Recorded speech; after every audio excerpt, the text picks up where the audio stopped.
ମରିଛନ୍ତି ଯୀଶୁ ଆମ ପାଇଁ, ମରିଛନ୍ତି ଯୀଶୁ ଆମ ପାଇଁ। କାଲବାରି କ୍ରୁଶରେ ରକ୍ତ ଦେଇ ମୋର ପାଇଁ ଆଉ ତୁମରି ପାଇଁ, ମୋର ପାଇଁ ଆଉ ତୁମରି ପାଇଁ। ମରିଛନ୍ତି ଯୀଶୁ ଆମ ପାଇଁ।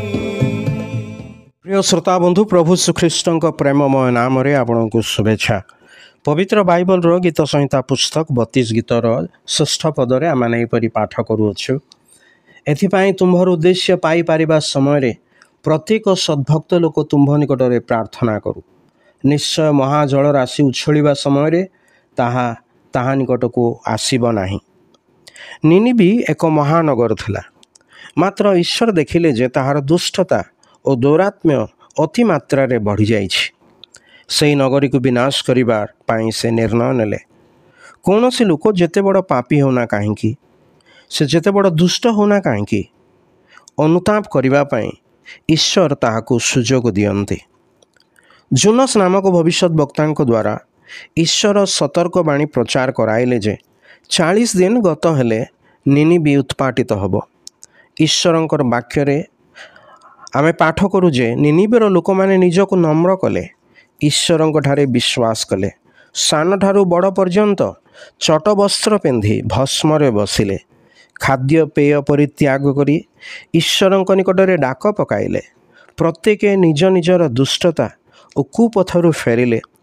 ଈଶ୍ୱର ସେମାନଙ୍କର ଅନୁତାପପୂର୍ଣ୍ଣ ବ୍ୟବହାର ଦେଖି ଆପଣା କ୍ରୋଧରୁ ଶାନ୍ତ ହେଲେ।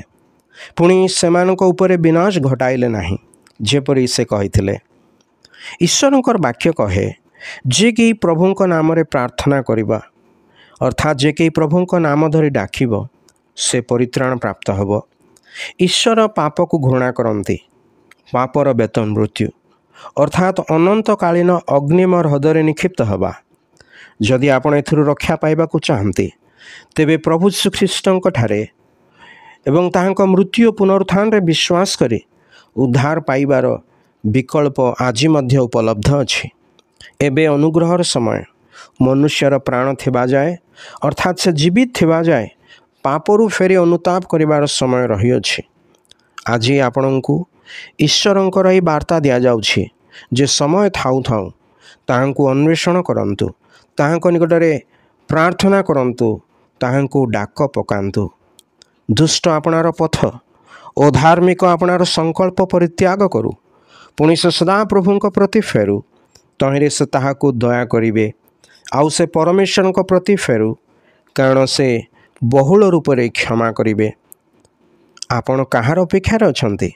ସମୟ ଥାଉ ଥାଉ ତାଙ୍କଠାରେ ବିଶ୍ୱାସ କରି ପରିତ୍ରାଣ ପାଆନ୍ତୁ। ଈଶ୍ୱର ଆପଣଙ୍କୁ ସାହାଯ୍ୟ କରନ୍ତୁ।